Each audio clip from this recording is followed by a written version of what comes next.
தந்தை மகன் தூயாவியாரின் பெயராலே ஆமென். இறை இரக்கத்தினுடைய நவநாள் ஜெபம். இயேசுவே, உம் மரணத்தினால் வாழ்வின் ஊற்றுக்கண் ஆன்மாக்களுக்காக பொங்கி எழுந்தது. அனைத்துலகத்திற்காக இரக்கத்தின் பெருங்கடல் திறக்கப்பட்டது. வாழ்வின் ஊற்றே, அளவிலா உம் இரக்கத்தினால் அனைத்துலகத்தையும் சூழ்ந்து உமையே எங்கள் மேல் பொழிந்து இயேசுவின் இதயத்திலிருந்து இரக்கத்தின் ஊற்றாக எங்களுக்காக பொங்கியிருந்த இரத்தமே தண்ணீரே, நான் மீது நம்பிக்கை வைக்கிறேன். ஆமென். கிறிஸ்து இயேசுவுக்குள் பிரியமான சகோதர சகோதரிகளே, இறை இரக்கத்துடைய பக்தர்களே, இந்த வெள்ளிக்கிழமையிலே ஆண்டவரிடத்திலே நம்மை முழுமையாக அர்ப்பணிக்கின்றோம். இயேசுவே, இதோ நீர் விரும்பினால் இந்த நோயை குணமாக்க முடியும் என்ற நம்பிக்கை உணர்வோடு தொழுநோயாளி ஆண்டவரிடத்திலே வேண்டுகின்றார், நலம் பெறுகின்றார்.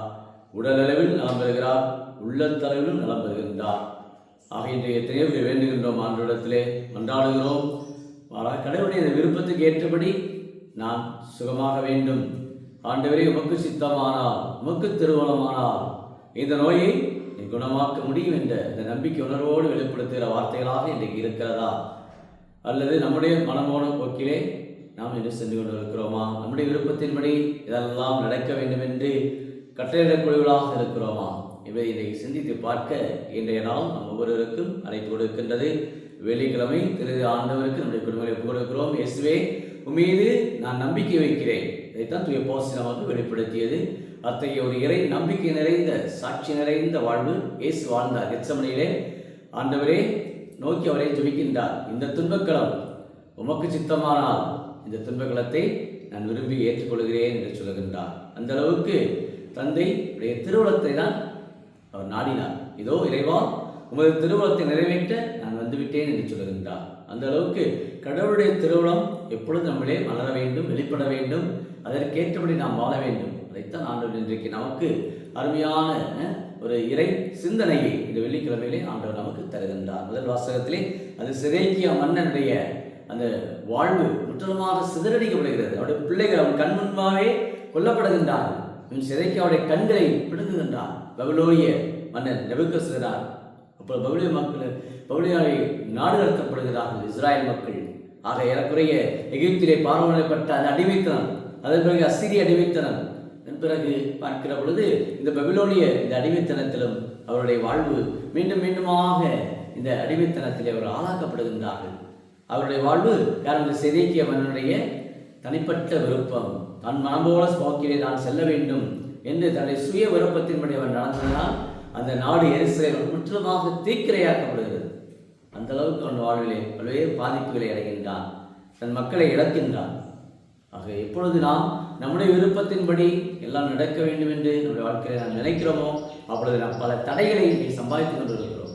ஆக இந்த நாள், இந்த வெள்ளிக்கிழமை இயேசுடைய திரு இருதயத்திலே நம்மை ஒப்புக் கொடுக்க வேண்டும். அவருடைய அன்பு ஒன்றே போதும், நம்மை ஆட்கொள்ளும் என்ற அந்த அளப்பரிய அந்த நம்பிக்கை, அதைத்தான் இந்த வெள்ளிக்கிழமையிலே இறையிறக்க அந்த நவநாளிலே நாம் ஜெபிக்கின்றோம். இயேசுவே, நான் உம்மீது நான் நம்பிக்கை வைக்கிறேன் என்று இந்த நாளுடைய புனிதர் ஜோஸ் மரியா, 20ஆம் நூற்றாண்டு புனிதர், புதுநிலைக்கென்றே அனைத்து மக்களையும் அவர்களுக்காக ஜெபிக்கின்ற, புதுநிலை வழிநடத்துகின்ற ஒரு புனிதர், அருமையான ஒரு குருவானவர். 20ஆம் நூற்றாண்டிலே பல பணிகளை மேற்கொண்டவர்.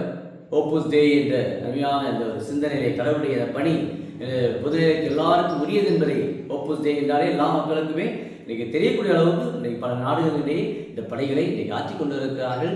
அவர் எழுதிய புத்தகம் ஆன்மீக பாதை என்ற அருமையான ஒரு புத்தகம் இன்றைக்கு நிறைய மக்களுக்கு இயேசுடைய விழுமியங்களுக்கு, இயேசுடைய மதிப்பீடுகளுக்கு இன்றைக்கு சாட்சி பகர பார்க்க தொழில்நோய் நலம் பெறுகிறார். நீ போய் குருடம் காட்டி உன்னை சாட்சியப்படுத்த என்று சொல்லுகின்றார்.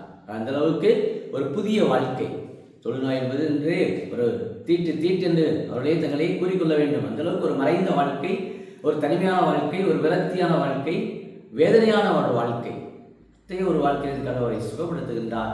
உடலளவிலும் மனதளவில் இருக்கிற குணப்படுத்துகிறார். இன்றைக்கு நம்முடைய வாழ்க்கையா உடல் நன்றாக இருக்கலாம், ஆனால் நம்முடைய மனதுக்குள்ளே ஏகப்பட்ட தொழுநோய், இன்றைக்கு ஜாதிய ரீதியாக, பொருளாதார ரீதியாக இன்றைக்கு நிறைய தீய பழக்க வழக்கங்கள், கெட்ட துக்க எண்ணங்கள், பல்வேறு விதமான மூட பழக்க வழக்கத்திலே இன்றைக்கு தொழுநோய் பிடிக்கப்பட்ட அநேக பிள்ளைகள் தங்களுடைய வாழ்க்கையிலே பிறரை எப்போதுமே அவமானத்துக்கும் பிறரை நிந்தைக்கும் உள்ளாக்கக்கூடிய பிள்ளைகள்.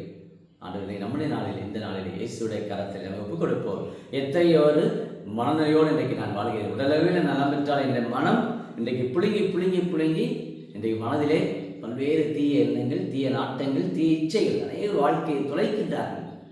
ஆண்டவருடைய கரங்களிலே நாளை ஒப்புக் கொடுப்போம். முற்றிலுமாக அந்த உள்ளத்தில் பரிசுத்த ஆவி மலர வேண்டும். உடல் சுகத்தோடு கடவுளுடைய இரக்கத்தை பெற்றவர்களாக ஒவ்வொரு குடும்பமே இந்த திரையத்தை ஆண்டவர் ஒப்புக் கொடுக்கிறோம். அவருடைய பிள்ளைகளை, எதிர்பார்ப்புகளை, கண்ணீரை ஆண்டவரே, திரைய ராஜாவே, என் குடும்பத்துக்கு ஆசீர்வாதத்தை தாரும் என்று நம்பிக்கையோடு இந்த நாளில் ஒப்புக் கொடுக்கிறோம். ஜெபிப்போமா?